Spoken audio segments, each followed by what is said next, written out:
अब इसमें मोस्टली जो कैंडिडेट्स फेल करते हैं, सबसे पहले आपका गाइडेंस का मसला होता है।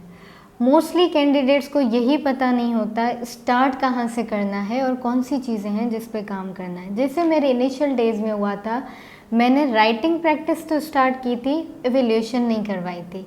मुझे अपनी गलतियाँ पता ही नहीं चली। मैंने 2-3 महीने जो है राइटिंग प्रैक्टिस की and I thought that I am improving. पर उससे क्या हुआ, मैंने जब 3 महीने बाद एवेल्यूएशन करवाई तो मेरी जो प्रॉब्लम्स थी वो तो वहीं रहीं, इम्प्रूवमेंट नहीं आई। क्यों नहीं आई? क्योंकि मेरे पास ना गाइडेंस थी, ना मुझे पता था कि मैं किस लेवल पे हूँ। तो इसलिए मैं कहती हूँ कि आपकी एवेल्यूएशन बहुत ज़रूरी है। मुश्किल वहाँ है जहाँ आपके पास गाइडेंस नहीं है और आप किसी के नोट्स लेते हैं और उससे आप प्रिपरेशन स्टार्ट करते हैं। It is about the self study. आप कहते हैं आपको अकेडमी प्रिपरेशन करवाए और वो 100% आपको ये गारंटी दे कि वहाँ से आप जो है क्वालिफाई करेंगे, वो आपको डायरेक्शन देगी। पास आपने करना है, आपने अपनी सेल्फ स्टडी पे करना है। अब जो फेल होते हैं वो यही कि उनके पास प्रॉपर गाइडेंस नहीं होती, उनका जो है अपनी ग्रिप नहीं होती अपने सब्जेक्ट्स पे। जैसे मैंने बताया कि आपने किसी फ्रेंड का, उसने टॉप किया था, आपने उससे नोट्स लिए, उसी नोट्स को आपने जो है रट्टा लगाया हुआ। अब जो है आपके एनालिटिकल पेपर्स आ रहे हैं, सीएसएस का पैटर्न चेंज हो गया और अगर आप उसी पुराने पैटर्न से करेंगे तो ऑब्वियसली वो आपके एग्ज़ाम और प्रिपरेशन में जो गैप आएगा उसकी वजह से फेलियर होगा। तो ये चीज़ें हैं कि हम इन चीज़ों को करें और इतना हमने भी बना दिया है कि ये हर कोई नहीं कर सकता, ऐसा नहीं है। एस्पायरेंट्स कर सकते हैं, अगर जो कंसिस्टेंट हैं वो कर सकते हैं, जिनके पास राइट गाइडेंस है वो कर सकते हैं। आपके पास फ़ोन है, इतनी आप वहाँ से गाइडेंस ले सकती हैं हर चीज़। आप अपने क्वेश्चंस को कैसे इम्प्रूव कर सकते हैं, आप अपने लैंग्वेज को कैसे इम्प्रूव कर सकते हैं, आप अपने एसे को कैसे इम्प्रूव कर सकते हैं, ये सारी चीज़ें आप कर सकते हैं। जब आपके पास प्रॉपर गाइडेंस होगी, आप फोकस्ड होंगे अपनी स्टडी में, कंसिस्टेंट होंगे, तो इस तरीके से आप अपने रेशो को जो है कम कर सकते हैं। दूसरा आ गया आपका लक फैक्टर।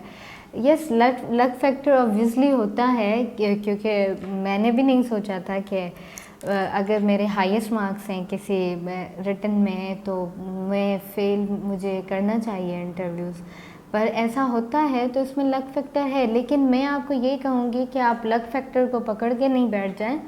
अगर आपका एक चीज़ में लक नहीं है, if you are hard working and consistent, तो आपको चीज़ें ज़रूर सही टाइम पे मिलती हैं। और ये है कि अगर आपको एक चीज़ नहीं मिली, आपका फेलियर हुआ, सेकंड हुआ, थर्ड हुआ, फोर्थ हुआ, फिफ्थ हुआ, लेकिन आपका किसी का जो है हो सकता है कुछ ऐसे एस्पायरेंट्स हों और इस प्रोलॉन्ग जर्नी में ये होता है कि आप डीमोटिवेट भी होते हैं। लेकिन आपने बस अल्लाह पे भरोसा रखना है और ये है कि आपको जो चीज़ नहीं दी गई है उसमें आप उसकी आपके लिए बेहतरी है, और जो चीज़ आपको मिलने वाली है, जो मिलेगी, वो ऑब्वियसली आपके लिए बेहतरीन है। जैसे मेरा अगर म्यूनसिपल ऑफिसर, टाउन ऑफिसर में नहीं हुआ, आई एम ग्रेटफुल कि नहीं हुआ और आज मैं बेहतर पोजीशन पे हूँ। अब सीएसएस और पीसीएस की तरफ जो है, और मोस्टली एस्पायरेंट्स, अगर हम इसी उसको देखें अपने डेटा को, कि 10 साल पहले इतने एस्पायरेंट्स नहीं थे, सिंध में भी जो है आपकी सीट्स जाती थी। अब ये है कि आपकी सीट्स जो हैं मोस्टली स्पेशल सीएसएस में, जैसे मोस्टली कैंडिडेट्स की एलोकेशन भी नहीं हुई थी, और सिंध में अब इतने एस्पायरेंट्स हो गए हैं कि अब जो है वो फिल हो रही हैं।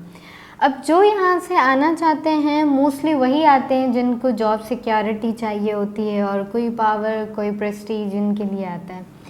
अब it's all your individual choice. लेकिन जो आना चाहते हैं, जो एस्पायरेंट्स हैं, आपको सबसे ज़्यादा पेशेंस की ज़रूरत है, because this is not a journey of 1 day और 2। आपने एक प्रोलॉन्ग पीरियड है, किसी का ये टाइम पीरियड कम होता है, किसी का ज़्यादा होता है, और जो चीज़ें आप फेलियर देख के आए हैं पीछे, क्योंकि कुछ ऐसे भी होते हैं जो अपनी बैचलर्स डिग्री एक फील्ड में करते हैं और उसके बाद जो है, कुछ नहीं, मोस्टली ऐसे ही होते हैं जो एक फील्ड में करते हैं, उसके बाद वो मूव करते हैं सीएसएस पीसीएस की तरह। जो आना चाहते हैं वो सबसे पहले अपनी लैंग्वेज पे काम करें, क्योंकि यही बेसिक्स है। आपकी रीडिंग जो है वो अच्छी होनी चाहिए, क्योंकि वहाँ से भी आपका एक्सप्रेशन जो है वो बिल्ड होता है।